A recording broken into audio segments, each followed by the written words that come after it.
All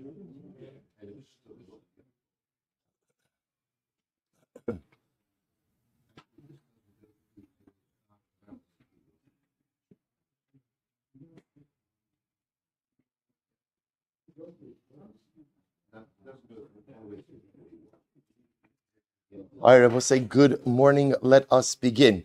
We have a beautiful, beautiful daf ahead of us today. Begin by thanking our sponsors, to thank our Talmud Torah sponsors for the month of Av. To thank Paul and Kathy Pollack for dedicating all the Shurim and Drashos this month in honor of their grandchildren. May they grow to become the best version of themselves. Shir this morning is dedicated to Susa Refuah Shalima for Yehuda ben Michal. Our week of learning sponsors, Jeff and Karen Cohn, in commemoration of the yahrzeit of Karen's mother, Clara Axman. Our day of learning sponsors, Jerry and Brianna Rubin, in celebration of the marriage of Chaya Yehudis Neuberger and Nachum Twersky. May they be zocha to build a bayis ne'eman b'Yisrael. We hope that in the merit of our Talmud Torah, all of the neshamas will have an aliyah. All of those who need a refuah will have one together with Kol Cholei Yisrael.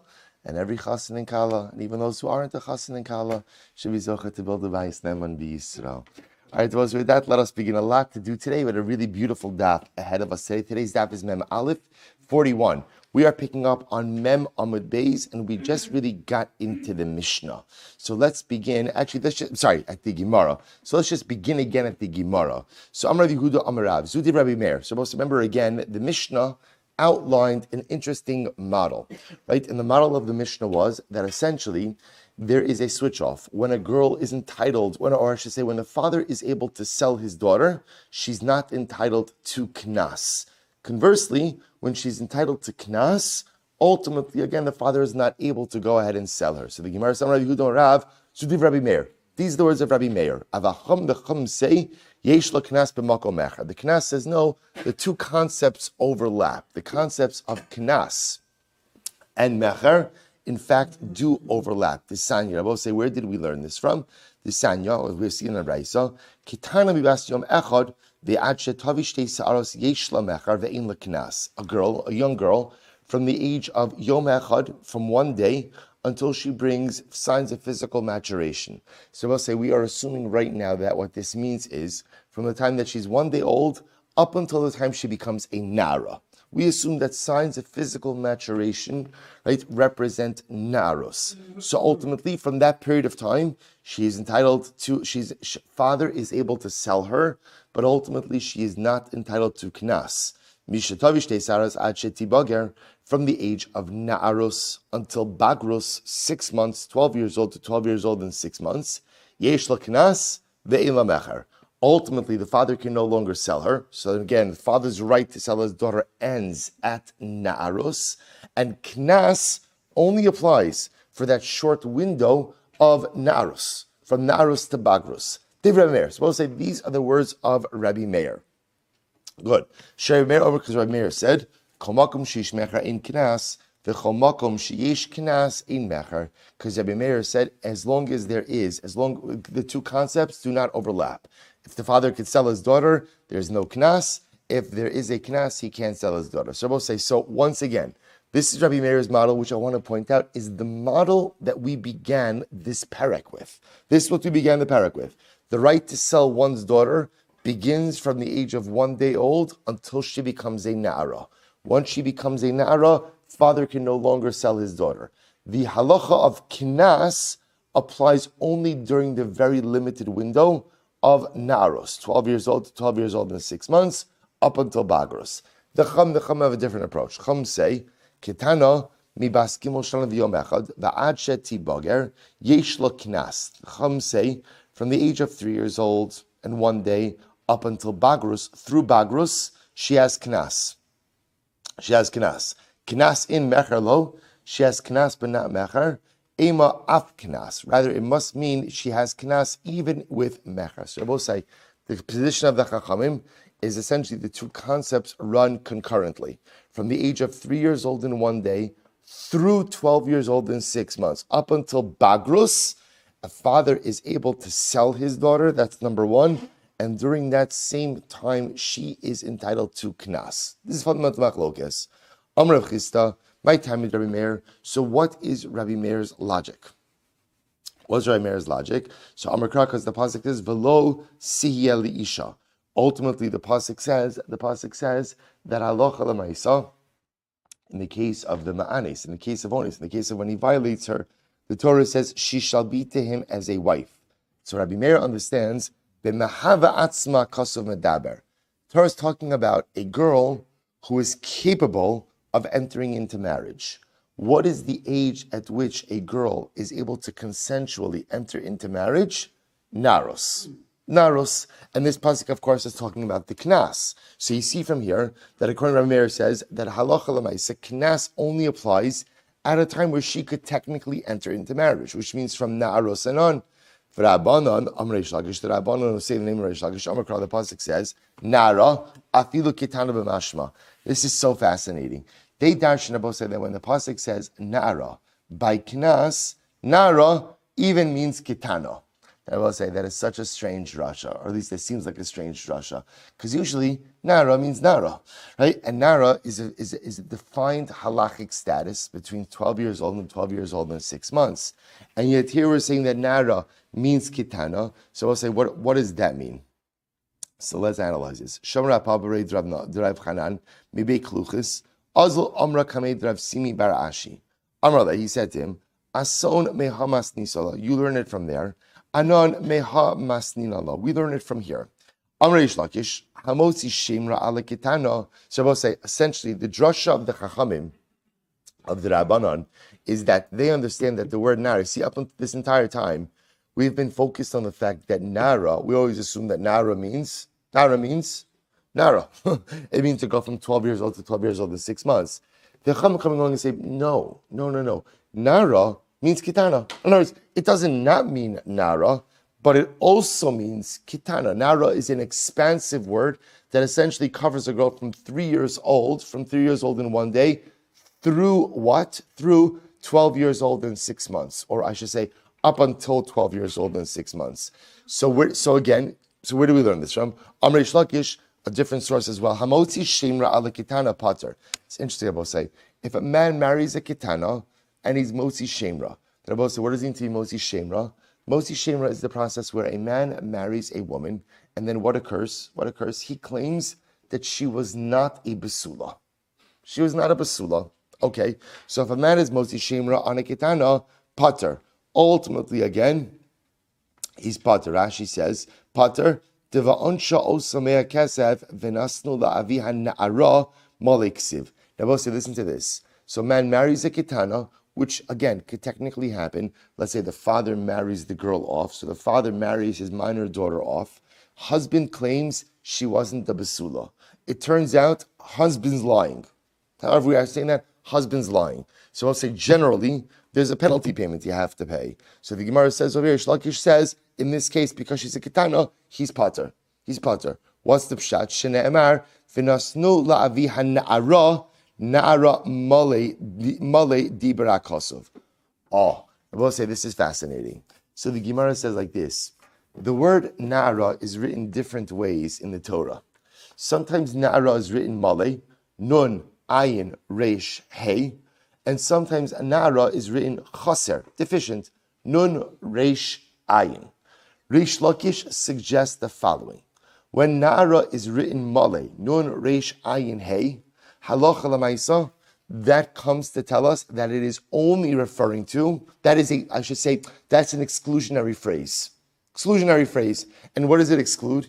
It excludes anyone other than a halachic Nara. So when it's written male, it dafka explicitly only refers to a Nara. When it's written chaser, deficient, it includes who? Everyone. Nara just, in other words, I will say, or say it differently, sometimes Nara means halachic Nara, and sometimes Nara just means girl.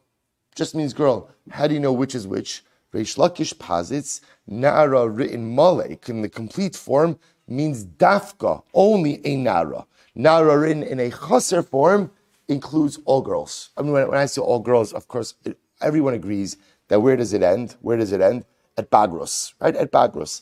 So I'll point out something interesting. So for example, in Motzi Shemra, Nara is written Malay, yet in Knas, in the case of Ones, it's written Chaser. It's written chaser. So therefore, again, this is now the position of the Rabbanon, that they say na'ara even means kitana. So it says the Gemara. Let's analyze this. So the Gemara says, Maskif l'Ravad Bar Ava, time of the Kasev Rachmana na'ara, halav haki aminu afilu afilu kitana. Now what's interesting is, so according to this, the only reason why we say that a man is pater for being motzi shemra on his wife who's a kitana is because na'ara is written in the full form.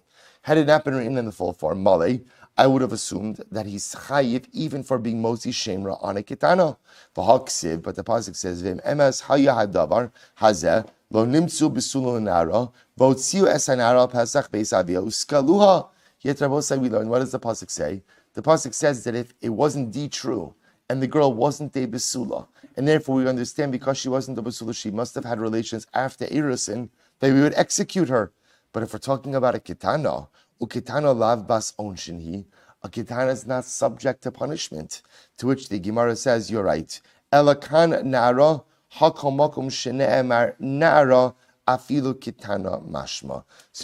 So again, Rabbi, you have to understand over here that halacha l'maisa, this is a reference, of course, to an actual nara, but it comes to teach us something else, that whenever the Torah goes ahead and writes the deficient form of nara, that comes to include even a katana. So therefore, Rabbi say, this is the fundamental machlokes, Rabbi Meir and the Chachamim. And at least for our specific circumstances over here, it comes into how you understand the word nara.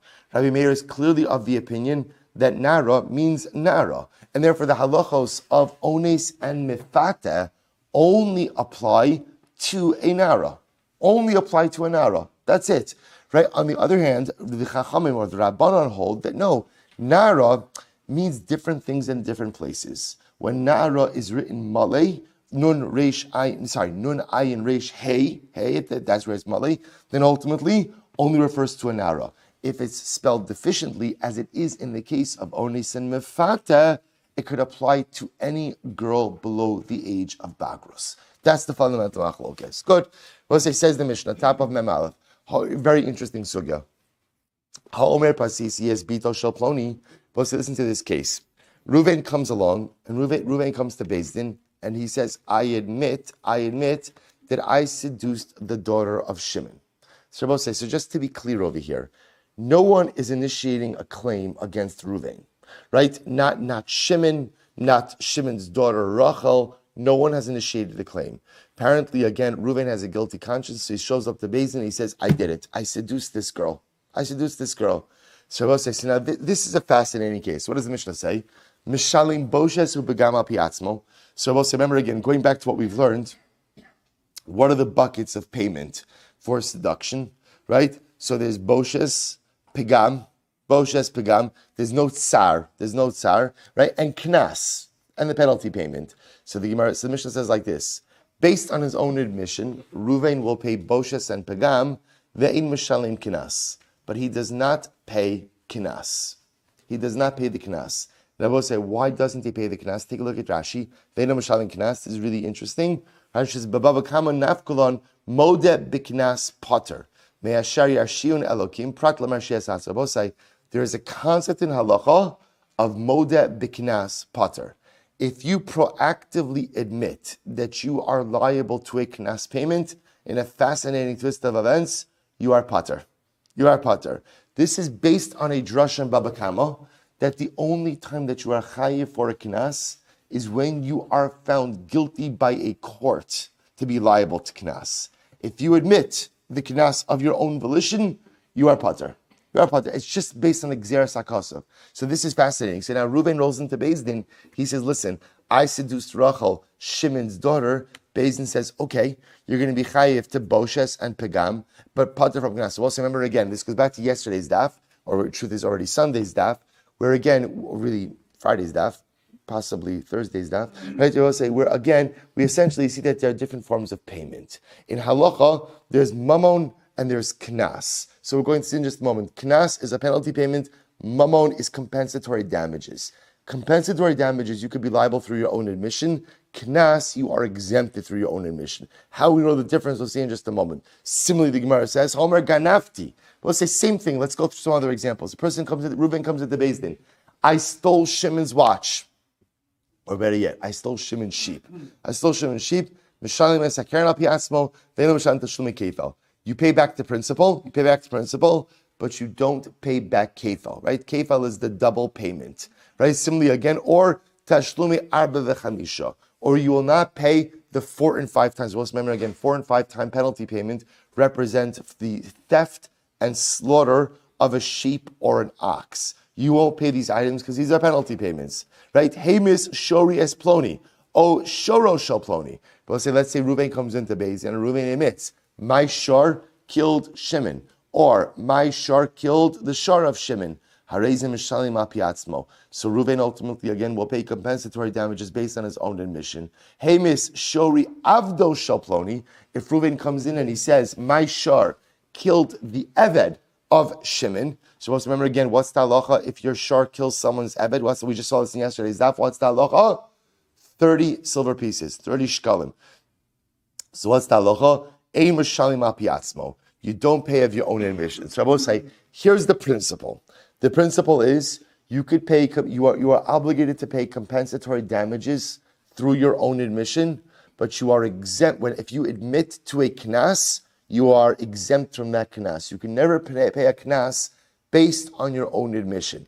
Of course, now both said the question becomes, how do you know what's knas and what's mamon? What's knas and what's mamon? What's a penalty versus compensatory damages? It's very simple. Ze'aklal kala mishalim yeser al ma shehizik eino mishalim al pi atzmo. We will say here is the simple distinction. Compensatory damages vary based on the situation. That's it. Compensatory damages actually take into an account an analysis of what occurred. Versus knas, how is knas established? It's just a fixed amount. It's a fixed amount. Totally divorced of the reality of the people involved. So we'll say, so again, remember, we appreciate this. My shar kills an eved. What's the halacha for shar killing an eved? 30 shkalim. Doesn't make a difference what kind of eved he was. A man violates a woman, 50 silver shkalim, right? A man seduces a woman, 50 silver shkalim. So again, those are knasos. Anything that is a fixed amount and whose amount does not vary upon the circumstances of the individuals involved is a knas. Anything that is analyzed, right, and that varies is compensatory damages. Incredible. So the Gemara says, "Velisne anasti." So I will say, the Gemara says, 1 second, you're missing like a major case. What about the case of a man who violates a woman? In other words, this is our whole parak. So what you bring in the case of seduction, but you leave out the case of violation. So why not bring in that case? Velisne anasti. Lomi by kamar. The Gemara says, no, you don't even have to include that case. I'll tell you why. Lomi by anasti delo pagim lo dimishali boshes upagam piatzmo. So it goes without saying, in a case of where a man Reuven comes into Beis Din and he says, I admit that I violated Rachel. Of course, he's going to have to pay. He's going to have to pay boshes and pigam and probably tsar as well. That goes without saying why I both say, because in that case, when Reuven of his own volition admits that he violated Rachel, that admission comes at no. What's the right word? It doesn't come with any type of negativity on Rachel, right? As opposed to aval pasisi tikapagim la ema lo mishalim apiatzmo. See, Abba said, listen to this. When Reuven comes into Beis Din and he says, I seduced Rachel. Now let's say, not only is he admitting that he's done something, what else does his claim involve? That Rachel consensually engaged in something. So I will say, the Havamina is, I would think that Beis Din would not accept a claim like that. Why? Because accepting a claim like that, I will say, by definition, casts aspersions on Rachel. Right? In other words, it's not just Reuven. See, in the case where Reuven comes into Beis Din and he says, I violated Rachel, that statement does not cast aspersions on Rachel. Rachel is a victim. So I understand why I could believe Reuven, and therefore he's going to have to pay Boshes and Pegam based on his statement. But for him to come into Beis Din and say, I seduced Rachel, I would have thought that halacha l'maisa, perhaps we would not believe him. To which the Gemara says, "So avapasisi tekapagim lo emolo mishalim apiasol kamashlono." So therefore, the Mishnah teaches us the novel ruling that even though his admission that Rachel was seduced casts certain aspersions on Rachel, we still accept his testimony. Now, I will say, what I will point out is something very interesting. In halacha, we have the concept that sometimes we could accept a person's statement legabe themselves, but not legabe someone else. In other words, I will say, what I would point out is as follows. If Reuven shows up to Beis Din and Reuven says, I seduced Rachel, we say, okay, pay Rachel, Boshes and Pegam. Rabbi will say, does that tell us that Rachel is not a Basula? Tells Rachel is not a Basula? No. Why? Because Reuven is not believed. Reuven is believed to say that he's chayiv. In general, I'm believed to say I'm chayiv something. So if I walk into Beis Din and I say, listen, amnesty, I did something wrong. It's almost elul. I want to make things right. I did something wrong to this woman. I want to do good by her. Okay, Beis Din says, fine. Okay, go ahead. You're not going to pay the knas, but go ahead and pay damages. But I will say, but that admission, right? Reuven clearing his guilt does not go ahead and now reclassify Rachel's status. That Reuven is not believed to do. So, for example, if Rachel now is read the shidduch to the Kohen Gadol, the Kohen Gadol has to marry a basula. So ultimately, we have no reason to believe that she's not a basula. So this is very important. But nevertheless, the Havamina is, I would have thought that I can't accept Reuven's testimony at all regarding seduction. Kamashlan I can. So the Gemara says, our Mishnah does not reflect the view of the following Tana. How so? Tisan Rabbi Shimon Yehuda Omer Shum Rabbi Shimon Af Boshes Upegam Eno Mishalim Apiatzmo Lo Kol Heimeno Sheyifkom Bito Shel Ploni. So we'll say, listen to this. So there is another school of thought. The other school of thought says, no. When Reuven rolls into Beis Din and says, I violated this girl, we don't listen to him. Why don't we listen to him? Because we're not going to believe him to go ahead and cast doubt upon the basula status of Rachel. So the Gemara says, Amle Papa la Abaye, Nechala ledida mai. So Papa said to Abaye, so I'll say this is the sheet of Abaye. Right? So Abaye comes along and says that halacha lamaisa, I should say Rabbi Shimon comes along and says that halacha lamaisa, when Reuven comes into Beis Din and says, I seduced Rachel, we do not believe him, even to cause him to pay Boshes and Pegam, because that statement by definition casts the pall of aspersion upon Rachel. So they said, so listen to this. Rabbi said to Abaye, what happens if Rachel says, nah, it's okay, I don't care. In other words, Rachel says, fine, cast doubt upon my Besula status, because hey, money is money. Right? So let's say she says, I'm happy to get the Boshes and Pegam. So what's the halacha? So my dumalo nechale lavia. Okay, even if she's okay with it, her father might not be okay with it. I nechale lavia mai. What happens if her father's okay with it? Right? The father says, okay, payday. Right? What's the halacha? Dumalo nechale lebnei mishpacha. Maybe there are family members of both who are not okay with this. Nechale lebnei mishpacha. What happens if the family members are okay with it? So the Gemara says, there's got to be some family member, some faraway place who's not okay with this. In other words, Rabbi says, so just point out, this is a machlokes. So as much as the Mishnah indicates that when Reuven shows up in Beis Din and says, I violated Rachel, we accept that statement to cause him to pay Boshes and Pegam. There's another school of thought that says we don't accept that, because along with that statement comes essentially a de facto reality that Rachel was complicit in an act of relations, that she had a consensual act of illicit relations. Again, not arias, but illicit relations. And he's not believed to impugn her reputation. Thank you. To impugn her reputation in that way. Nabosi, the truth is, there's a very good hybrid model, right? As I just mentioned before, the hybrid model is he's believed legabe himself, but he's not believed legabe Rachel. So you have this interesting hybrid model where if a Reuven comes into Beis Din and says, I did X, I seduced this girl, Beis Din says, okay, pay her Boshes and Pegam, but Lamaisi, you're not believed to impugn her reputation. Good, says the Gemara. So supposed to listen to this. Man says, I stole money, right? I stole money. See, he's believed to go ahead and make himself chayiv for the principle but not for any additional penalty payments. So also, remember again, so when it comes to penalty payments would be like kefel, double payment, or arba vechamisha, 4 and 5 time payments in the case of where you steal and slaughter. Good. So also listen to this. Itmar, palganiska. Wow. We'll say, here we go. What about chatzi nezek? Chatzi nezek. So we'll say, so again, a little bit of a crash course in chatzi nezek. Chatzi nezek are half damages. When do you have half damages? A very simple case. I have a shar. I have an ox. My ox is what we call a tam.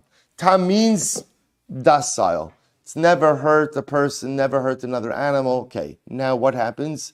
My shar goes ahead and gores Shimon, gores Ruvain. Right? My shar gores Ruvain. So what's the halacha? We'll say there's a concept of chatzi nezek, of half damages. First time offender, first time gore pays chatzi nezek, half damages. Here we go, Abosai. So Palganiska. So here's going to be the Shaila. So Abosai, is half damages, is that knas or mamon? Right? Is that a penalty payment or is that compensatory damages? So Abosai, now why does that matter to us? Why does it matter if it's knas or mamon? Right? So now we see, because let's say I come to Bezdin and I say, my ox gored Ruvain. Right? So now Abosai, if it's knas, I can't become liable based on my own admission. If it's mamon, I can. So that's the shailas. Chatzi nezek mamon or knas. It's so fascinating. So Rav Papa says, palganiska mamona. Rav Papa says, it's mamon. Rav Yeshua Amar, palganiska kinasa. It's knas. It's a penalty payment. So let's analyze. Here we go. Rav Papa Amar palganiska mamona. Rav Papa says, chatzi nezek is mamon. Why? Why listen to this? Kasavar, stam shvarim lav v'cheskas shimor kaimi. Because he holds that in general, a shar is not b'cheskas shimor, which Rabbi means, and this is incredibly important, by the way. We're going to see this, by the way, animals, and this is an important lesson for animal owners, right? Animals, in general, are not b'cheskas shimor. Animals, in general, are not considered to be behaved. They're not behaved. They're animals. That's what makes them animals, right? In other words, they're not considered to be becheska. I'm not going off on I'm going to save my rant for later. That's at the end of this year, right? Yeah, good, right? So I'll say they're not becheska shimon. It's very important. In other words, we assume animals are animals, and because animals are animals, they're going to do animalistic things. That's the assumption. So because that's the assumption, they're not becheskas shimor. They're not. The chazaka is not that animals are behaved. The chazaka is that animals do animalistic things, and therefore, obedinhu to mishalin kule. Sefer Rabba said is incredible. Therefore, even the first time my ox gores, what should be the halacha? What should be the halacha? Complete damages. Because Rabba saying when an ox gores, this is not an aberration. It's not an aberration. That's what oxen do. That's what they do, right? What animals do is animals damage. Animals damage. Animals act like animals. So therefore, even the first time the animal does something, the first time the animal damages, you really should have to pay complete nezek. So why don't I pay complete nezek? And the Torah simply takes it easy on a first-time offender. First-time offender. But I will say, but this is very interesting. See, in other words, when we see, when my ox gores Ruvain, the first time, when I say, oh my gosh, what happened over here? I can't believe such a good ox. Always been so friendly. He loves people, right? He acts so nicely all the time. And like, I can't believe he gores. It's an ox. It's an animal. Animals are animals. They're not people. There might be a companion for some, but they're still not people. So therefore, when they go ahead and they act in a destructive fashion, the Torah says that's normal. That's normal. So really, even for a first-time offender, you should have to pay complete damages. But halacha l'maisa, the Torah takes it easy on a first-time offender, and you only have to pay chatzi nezek. But I will say, but if you think about it, according to this approach, chatzi nezek is, what is it? It's mamon. It's compensatory damages. Because it's just, again, the Torah is giving you a break because you are a first-time offender. He says no. So listen to this. Rav Huna Yeshua says no. Chatzi nezek, ultimately, again, is a knas. Why? This is so fascinating. He'll say it's a machlokes in ox behavior. So he'll say, he says, no, in general, an ox could be docile. and we assume that until an ox exhibits predatory behavior, we assume it to be a docile animal. Obedinu delo l'shalim klal. And in reality, for a first-time offender, you shouldn't have to go ahead and pay at all. That's the reality. And the Torah gives you a penalty. So we'll say, really, for a first-time offender, you shouldn't have to pay at all, right? But because again, really, this was an aberration, and a person can't be responsible for their animals' aboratory behavior. Aberrations. Okay, good. Thank you. Right. So the mice are good. So a person can't be chayiv ultimately again for the aberrational behavior of their animal, and therefore again the first time payment is a knas. So this is just a fundamental. First of all, it's just a fascinating fundamental machlokes like in animal behavior, which is just fascinating. But I will say this is the fundamental machlokes in chatzi nezek. Is chatzi nezek knas? Is chatzi nezek mamon? It depends on how we view almost like the default state of the shar. I will say, just to understand why we're getting into this here. We're getting into this over here because this is our Mishnah. Our Mishnah is dealing with the case where a guy rolls into Beis Din and admits wrongdoing. So the shaila now is, can he be chayiv monetarily based on his own admission? And what does the Mishnah tell us? It depends. What does it depend on? Is the monetary obligation mamon or is it knas? If it's mamon, he can be chayiv based on his own admission. If it's knas, he cannot. So now the Gemara just goes, okay, chatzi nezek. Is chatzi nezek mamon or is chatzi nezek knas? That's ultimately a machlokes. So also we're not finished with this. Here we go. So Tanan, so now we're gonna delve into this about whether or not chatzi nezek is mamon or knas. So Tanan, hanizak v'amazik b'tashlumin. So listen to this. In the case of chatzi nezek, ultimately, let's say where my ox, let's say gores Ruvain's ox, or gores Ruvain, right? So what's the halacha? Ultimately, again, the nizak means the damaged party, the mazik means the damager, share in the payment. So what does this mean? So if you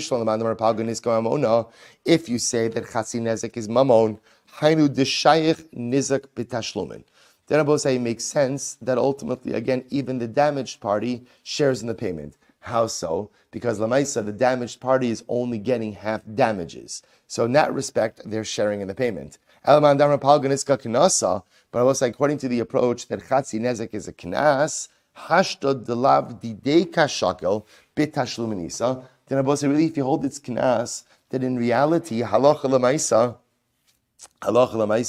the damager should not really be chayiv anything for a first-time offense. So if that's the case, really the damaged party shouldn't get anything. So lamaisa, again, they're not really sharing in the damages, or they're not sharing in the payment. So we'll say this is very interesting. Where does this come up? This comes up in Carcass Depreciation. Now, we'll say Carcass Depreciation is a big issue, right? What's the issue? Take a look at Rashi. This is actually quite fascinating. We'll say when we say that when the damaged party shares in the repayment, what does this mean?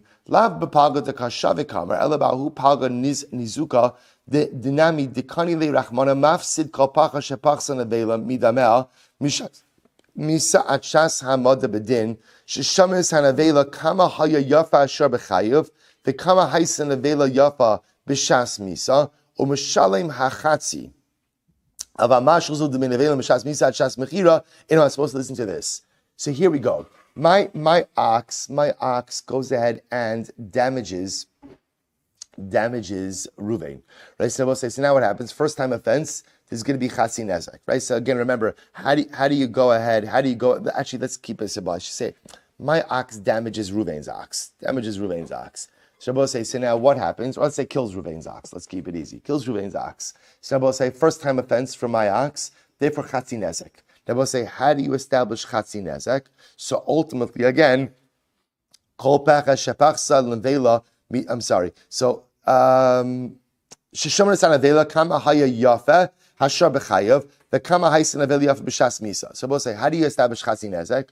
We look at how much was the ox worth when it was alive, right? And how much was the ox worth now that it's dead?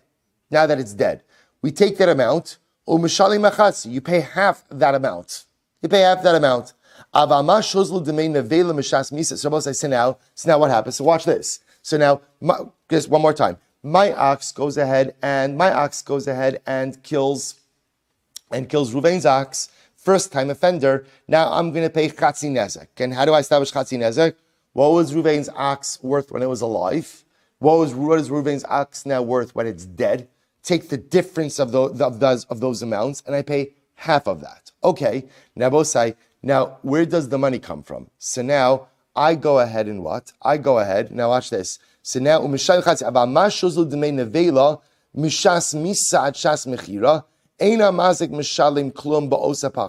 now what happens? So now the difference is that there is carcass depreciation. So I will say, so now here's the issue.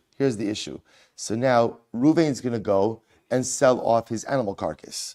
Right now, I will say, now the issue is there could be some depreciation between the time of the sale between the time that the Beis Din made the ruling versus the time when he's able to sell the carcass. Who suffers the loss on the carcass depreciation? That's Ruvain. So in that respect, so Rabbi says, remember again, to begin with, Ruvain, the damaged party, is only getting chatzi nezek. Plus, there may be some additional loss that he incurs in carcass depreciation because he's got to wait to sell the carcass until after Beis Din does their assessment. So Lemaisa, now again, who bears the loss of carcass depreciation? That's the damaged party, Ruvain. So in that respect, even if you hold that, so let's go back to the Gemara. So Alaman Damar Palga Niska Kinas Ashtalav Didei Kashaga B'Tishlumin, to which the Gemara is Pachas Nevela. See, even if you hold that Chatzi Nezek is Knas, that really Ruvain shouldn't be entitled to anything. The fact that he gets something is incredible. That's just a bonus to him. He still shares in the loss, and that he has to deal with carcass depreciation. Pachas Nevela Tanina. We already learned about carcass depreciation. Tashlume Nezek Malami Shabayla Metaplim Benevela. Tashlumin Nezek, Rabbi say, teaches us that halacha l'maisa, the owners, which means the victim, right? The victim, in this case, Ruvain, right? Ruvain has to deal with the carcass of his now dead shar, right? Carcass of his shar, and any depreciation that occurs, he has to bear that loss. So the Gemara says, so we already learned it. Chad b'tam v'chad b'muad. We'll say two different cases. One is talking about a tam, one is talking about a muad. One is talking about a first-time offender, and one is talking about a habitual offender. I need both. Why? In a case of a tam, since this is a first-time offender, I would have thought that's why the victim, has to deal with carcass depreciation. Aval muad di'ad emalo. But maybe in the case of muad, where my animal is a habitual offender, maybe Ruvain doesn't have to bear the loss of carcass depreciation. Or in the case of muad, I would have said, since I'm paying nezek shalem, maybe that's the case where where Ruvain has to bear the carcass depreciation. Aval tam imalob, maybe not tam. Therefore, tzricha. Sefer Rabbi say need halacha in both cases, both in tam and both in muad. Halacha l'maisa, whether I'm paying chatzi nezek or nezek shalom. Just interestingly enough, who bears the loss of carcass depreciation?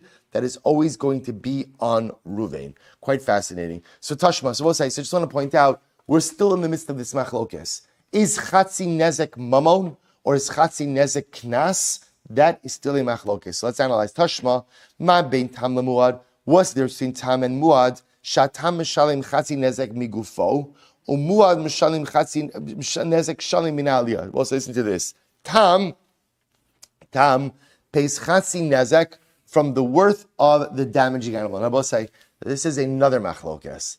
The other machlokes is, how do you establish half damages? See, Rashi just seemed to say before that half damages was based on what? The animal that was killed.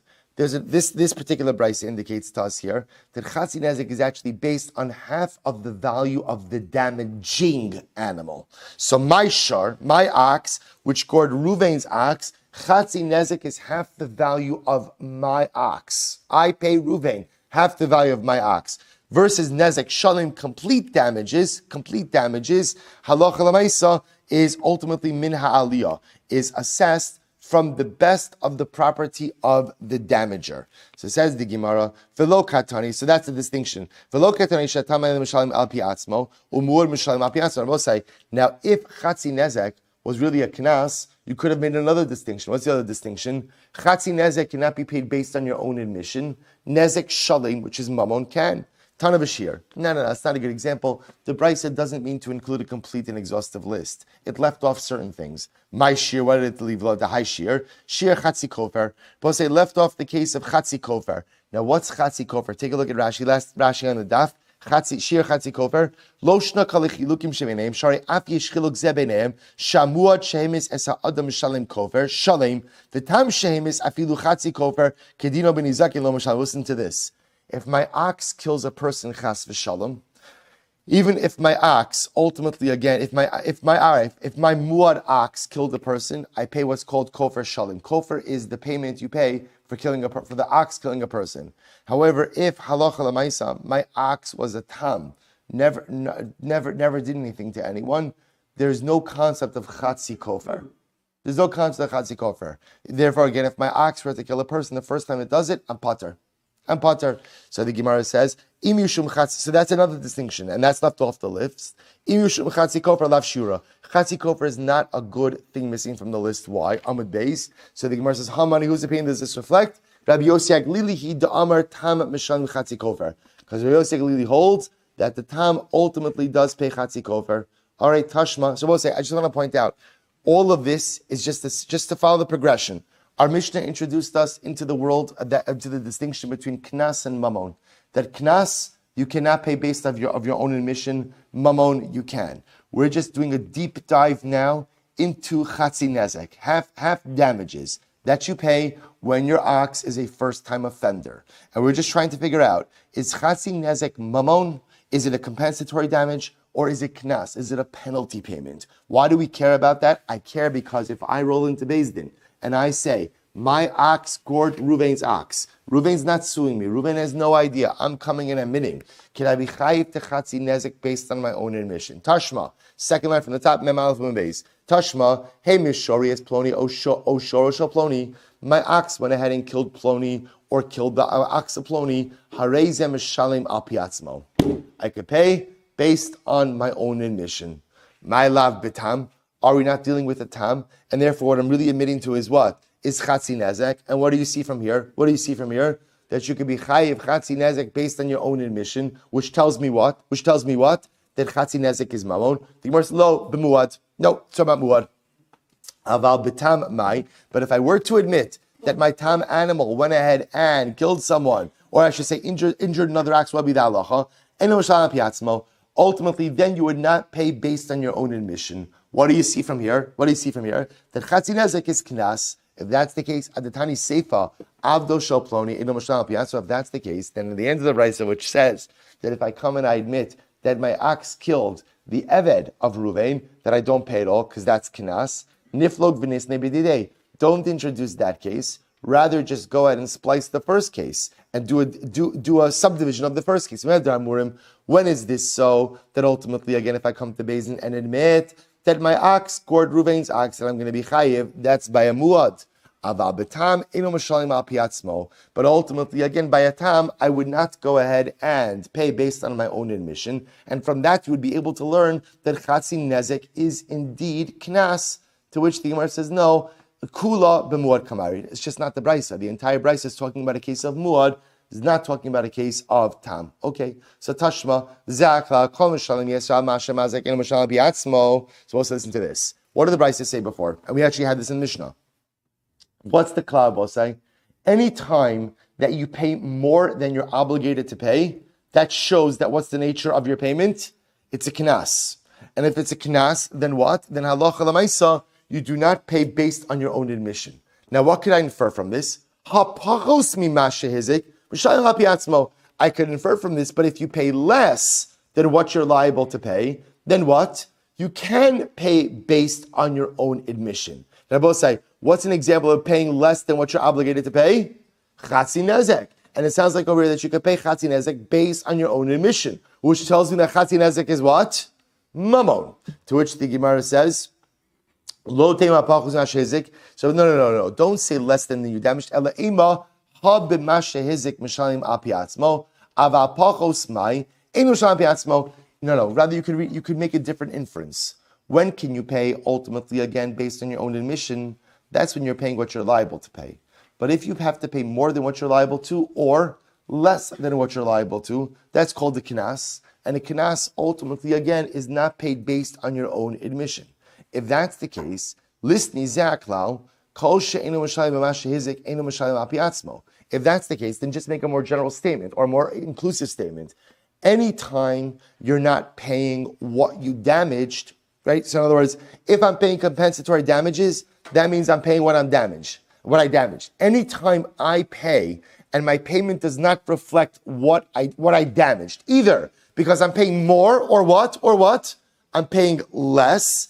That's the case where I would not make that payment based on my own admission, because that payment is a knas. So the Gemara says, umashma yeser, and therefore mashma pachos, mashma yeser. So why don't you say it like that?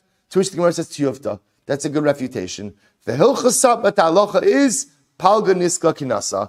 We'll say the halacha is chatzi nezek is a knas. The Gemara says that makes no sense. Tiyufta, you just said that we refuted the point that chatzi nezek is a knas, and then you said the hilchasa, and then you said the halacha is that chatzi nezek is a knas. To which the Gemara says, in taima ma'isosiv mishum delo katani kamasha hizik. Lo psikale, kevan di'ika chatzi nezek tzroros.